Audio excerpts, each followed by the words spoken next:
Hello and welcome to another episode of A Coffee with Chris, the social media show that helps you create impact. As always, brought to you in association with our charity partners, Big C, who help local people affected by cancer, and Blue Bear Coffee, replacing your business's coffee to help children that have experienced human trafficking. Today, I have been sipping, and I've just finished before we started, I've been sipping on their Columbia blend, which is absolutely delicious. You can order it online or you can head into their store on Tombland in Norwich. And of course, this show is also proudly sponsored by Oliver Hill of Hill Coaching Company, Limitless Film and Media, Mindset HR, and Wingfield Consultants. That's formalities out of the way. Let's welcome today's guest. And I don't say this lightly. This might be the most excited I am to speak to this guest because because of her illustrious, incredible career, and also because of the value that she will, I'm sure, bring, because everyone struggles on with their confidence in front of camera to begin with, except for this lady. Her name is Bridget Brice, and she's an impact coach, actor, and speaker. Bridget, welcome to A Coffee with Chris. And I'm going to throw this first question at you. Why do so many people freeze and clam up when they hit that record button? Well, it is a moment when the word action is said. And in that moment, the adrenaline starts to pump. And we know we have to perform. And that is our relationship with the camera, that the camera is saying, you better perform. And as soon as you say to a human being, you've got to perform, it gets frightening. And what we've got to really not underestimate, that the camera in the room is a very powerful present. And it's a sort of premise of who's in control in this moment. And you have to really prepare, because no actor is going to hear the word action and then go, oh my God, what am I supposed to say? So it's actually like really knowing what your story is, what's your first few lines, and you ease yourself in and you look at the camera with a very seductive look, hello camera, and then you're in relationship. So that's the clue, because we know it's a powerful thing that will then distribute our bad performance to the whole world and to all our contacts. So we have to remember and prepare and practice on camera and rehearse on camera so that you don't go in cold. Bridget, that is a wonderful way of starting things. And we've actually had a comment come in live from Vicky O'Neill, who was a fantastic guest on A Coffee with Chris, and she's laughing already because she's feeling what we're speaking about. You had me at lights, camera, panic. And that really is the case, isn't it, Bridget? It happens so often to many of us. What would you say, Bridget, is the biggest shift that people need to make to really own the camera? Because it's not just about looking good and being ready. It's about truly owning it. But how do you interpret that in your world with your advice? Well, owning it, you don't actually own it. What you have to do is love the camera. Because if you're saying to yourself, I hate the camera, I hate being photographed, I don't want to be here, what is the atmosphere in the room? You've got the camera ready to film you, to make you look great, and you're sitting there going like that. And the negativity that creates doesn't benefit you, because the camera is another person. It's a person in the room. You can't ignore it. You have to talk to it. And that thing of loving the camera is probably the most important thing. And when I put it on LinkedIn, I got 2,000 impressions because people were utterly fascinated and thought I was mental. I said, love the camera, but you have to be there, being pleased and loving the camera. It's so simple. You reframe it. You don't hate the camera, you love the camera. Love that, Bridget. And let's really truly address the pain point, right? Which is so many people, they just get so nervous. They hit record. It's the action moment in the acting world. They feel those nerves. obviously with your career, it'd be really lovely, Bridget, for you to just give us a quick kind of overview bullet point of what you've done in the past, so the audience know that you truly are the person to listen to on this. What are the tricks that actors use to literally, they hear that word action and they go, it's showtime, there's no nerves anymore? What are the tips and tricks? I think the tip and the trick is, and I've watched very well-known actors working, and they'll be chatting in the wings and waiting for their cue, but talking about cooking or babies' nappies and all that, chat. And then they get a sign that we're about to start recording.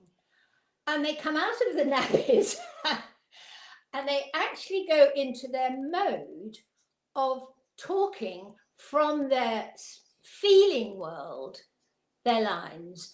And there is a transformation in people, and you chat, and then you suddenly see them and they go, focus. The words that I've practiced, the words that I know in my heart, not in my brain. I know what I want to say because it's in my body. And therefore, that step is something we all do and we've all learned to do. And you practice at drama school to do it because it is acting up. It's like a little switch, and you go, okay, here I am. Hello, camera. Right. I'm going to talk from the heart. I love that, Bridget. I'm a huge advocate of that. I mean, some people might interpret that as, you know, speaking from the gut, right? It's what your gut tells you to say, to do, to think, to act. And I think people make the mistake, and I'm sure you've got an opinion on this, a very qualified one. People make the mistake of over scripting everything, and it's just they're reading off the screen, they're reading every single word, and it becomes robotic, and they forget the harmony in their voice, etc. Right? So, scripting, not script, from the heart. Is that what you mean, Bridget? Yeah, you talk from your knowledge of your subject and from your passion for your company and for the work you do. If you have no passion for your work, find another job. There you go. Unless you can talk from your passion with knowledge and really know what the company is about, you shouldn't be on camera. Love that, Bridget. It's too painful. It's too harmful. And you can feel that, can't you? Right? Yeah. If you're not, and that's true for sales as well. If you're not truly passionate, or you don't truly believe in what you're selling and it can help people, that will come through. But Bridget, there's so much to cover. I've got to ask you as many questions as possible because I'm so grateful for your time. I really want to throw the word presence at you, right? And I want to ask you, what does that actually mean? Because is it your posture on camera? Is it eye contact? Is it the way you speak? Is it the harmony in your voice? Like when you talk about your being present and presence, how do you translate that, Bridget? Being present is the only way to be if you're having to do any sort of performance. And before you open your mouth, an audience or a camera or the photographer or a group and a Zoom meeting, they have assessed whether you're in the moment or whether you're trying to remember your lines and you've got a little piece of paper down there. So your attention is away from being present. Being present is noticing the adrenaline. Thank you, body. Okay, right. I'm going to use that and manage it. And present is being alive, alert, aware. Noted. Really, it just that really does define it. Alive, not slumped because I don't want to be here. Yes. Alert to what other people are saying and aware when you have to shut up. Love that. Then you're reading the situation and it becomes interesting, and your adrenaline it's all fun, and you're actually having a conversation with other human beings. You've got me thinking there, Bridget, actually, something that and this is almost essentially becoming a free consultancy session on camera here, so watch out. One of the things that I think really works for me, and I wonder if it's something that you would maybe impart or preach upon the people that you help coach as well, in terms of loving the camera, the thing that I did before I hit record is I start with a smile, and it just kind of gets me in that space of, I like the camera, I'm ready to help people, and it kind of emits that warmth and that comfort, right? Yeah. Is there science in the smile when it comes to being on camera, Bridget? Yeah, I think, well, there is such a thing as an inner smile. And so that as an actor, we realize that a smile starts in your chest, and it comes up and it comes up, and eventually it lights up your eyes, and then finally it actually makes the mouth move. And some people smile like that, and it's not come actually from an inner smile. And an inner smile makes us gentler and look more relaxed. And it's somehow relaxing that whole upper body, that you can then connect with the camera. I'm really judging how I'm smiling now. I'm probably overthinking how I'm smiling now. And one of the things I do want to come to you on, Bridget, this is brilliant, by the way. Thank you so much. Good, good. I really want to ask you about watching things back and self-assessment, and this world that we're in now of creating content as we are today, filming yourself, talking about your business, how you help people, what you're trying to sell, etc., what you're trying to impart or inspire with the world. But when it comes to watching yourself back, most people cringe. They give themselves the ick. They're like, oh, I don't like to hear myself back on camera. But I'm sure, Bridget, you would advocate for watching yourself back on camera to then further improve. How do we overcome that challenge? Yeah, it's funny because there's a saying that out there, connecting with people is more important than in here. And when you're sort of almost monitoring your own performance in your head, your attention is not on other people. And secondly, it's agony watching yourself back. Let's not pretend it's anything other than that. But eventually you have to sort of, get present and go, okay, what can I learn from that? And so many people say to me, oh my God, my voice, I loathe it. Well, on my answer machine, it's disgusting. Well, when you're recording on an answer machine, you're speaking to somebody, and that somebody who is listening is looking for a little bit of a smile and warmth. It could be your lover, it could be a client, it could be the police, but actually you should record on anything, on the phone, wherever, in a welcoming way with an inner smile, because that's who is listening.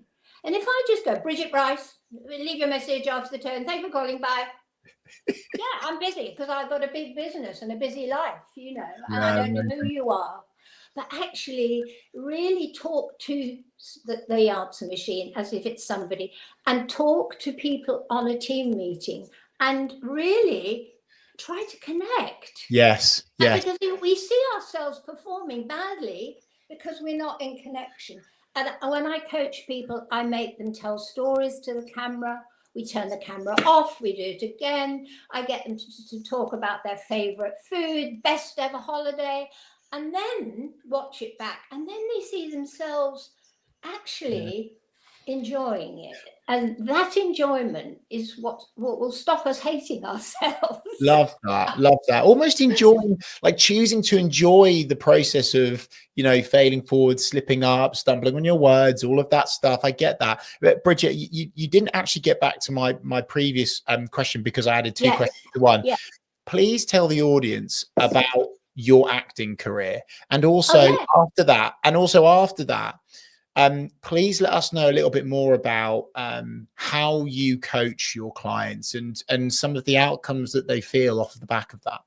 Yeah, well, what I've just mentioned, I do a lot, which is talking to the camera about your favorite food, about the best beach in the world, because they start to see themselves and enjoy themselves, and especially storytelling, because then we have a structure. Once upon a time, there was a little girl and she was called Red Riding Hood, and there is that stories are structured so well that actually, if we structure what we're saying on camera, we are held by the structure and we don't feel so frightened. Now, my career, I came out of drama school, and I had no agent, didn't know if I wanted to be an actor or not. And I got a call from my agent saying Mel Brooks is doing a film in Yugoslavia. They're called The 12 Chairs. Would you like to be the only girl in it? And I went, yes. She said, well, can you go along and meet him? And I met him. And before I knew it, I was doing a film with Mel Brooks. And it was such a quick sort of transfer from being a drama student to doing a movie, which was amazing. And then I did loads of, work. I was in the professionals. I was in Department S. I did masses. I went into the West End for a year in No Sex, Please We're British. I finished finally with Sorry with 𝗖𝗵𝗿𝗶𝘀 because they felt he needed to be taken off the television in Sorry. It had done 7 seasons and he had to fall in love. And I was going to be the person he fell in love with. And I took him away up in a hot air balloon, never to be seen again. But that was a wonderful job. And I did all the usual suspects. I was in Coronation Street and, I did a lot of work for the BBC. I was so fortunate. And I think because I had a baptism of fire, I sort of got over my fear, because suddenly I was there and I was having to do it. And actually, it's a very good way of doing it. So I then went through a phase of doing something like 38 commercials and became very well known, on Twix and Ariel, all those. And then had a family. So I have been very fortunate and I never really went for it. It just seemed to happen. I love that. And we're having some incredible responses. Vicky has shared so many comments live on LinkedIn as we're watching. And if you're listening back, feel free to check out the recording that you can watch. Vicky says, I need to be friends with Bridget. So there you go. You've made a friend today. Over your year, I don't often go into people's careers, Bridget, but I think yours is exceptional. And I think it's important that sometimes we share that so people really can get the fact that you truly know what you're talking about. And something that I like to ask our guests on A Coffee with Chris, Bridget, is about the mistakes. And I'd really love to know from you, over your years doing what you do and helping all of the high profile or low profile individuals or execs in businesses with their confidence full stop, on stage, on camera, whatever it is, what are the mistakes you've seen time after time, the fires that you keep putting out for people that our audience can avoid? The fires that I have to put out all the time are people's inner critic. And I've actually seen somebody who had such a loud inner critic that he lost connection with his audience, and he was supposed to be doing a 40-minute presentation.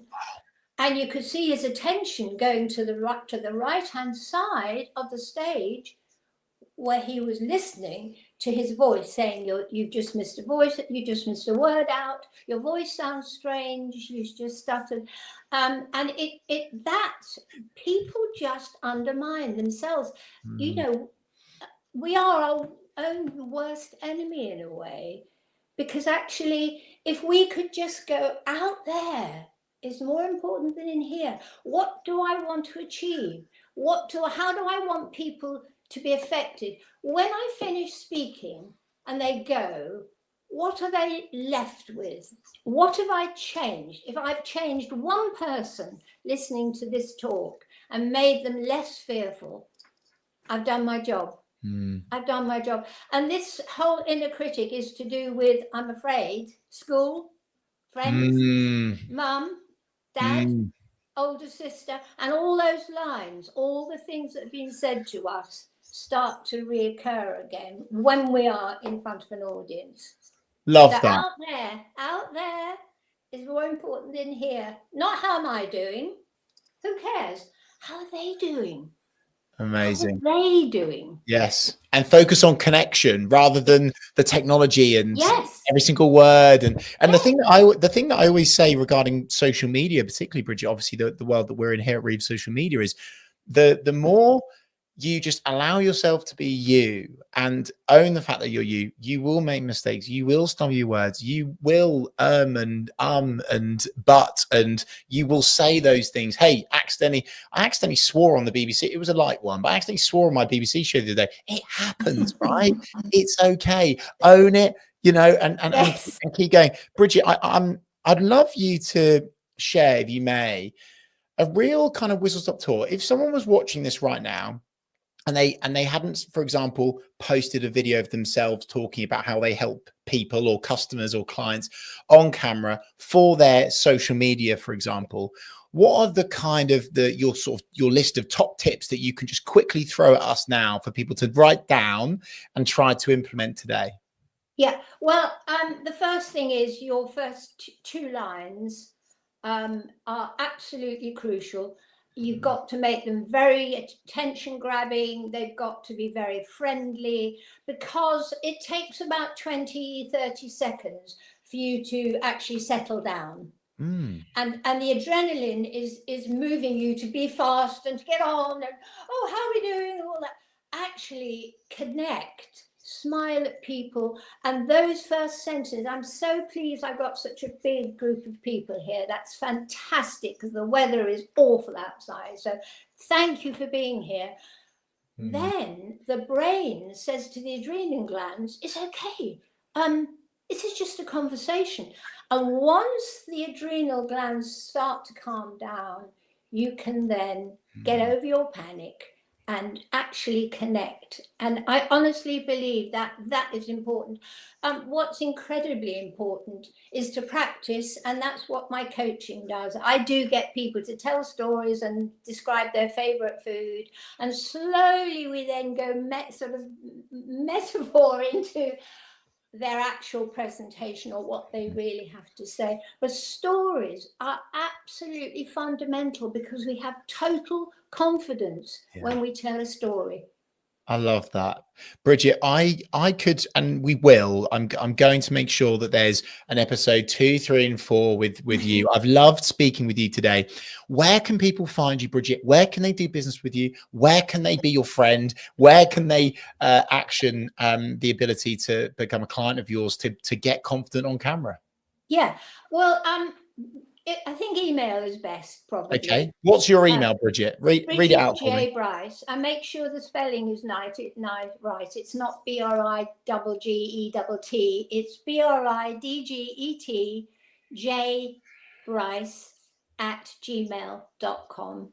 And I'm really happy if somebody's interested in coaching, for us to actually have a 10-minute, 15-minute conversation about their objectives and what worries them and what they would like to cover, so that we can also see that the chemistry is right. And that's sort of an offer that I always think it's important to actually establish, you know, where we would work. So that would be, yeah, or on LinkedIn. You know, I'm on LinkedIn a lot. Well, I will. Good. Well done. If not, I'd tell you off. Thank you, Bridget. I really appreciate it. I'll make sure that your LinkedIn is tagged. Please do feel free to add your email into the bottom. Thank you so much for your time today, Bridget. I'm so grateful.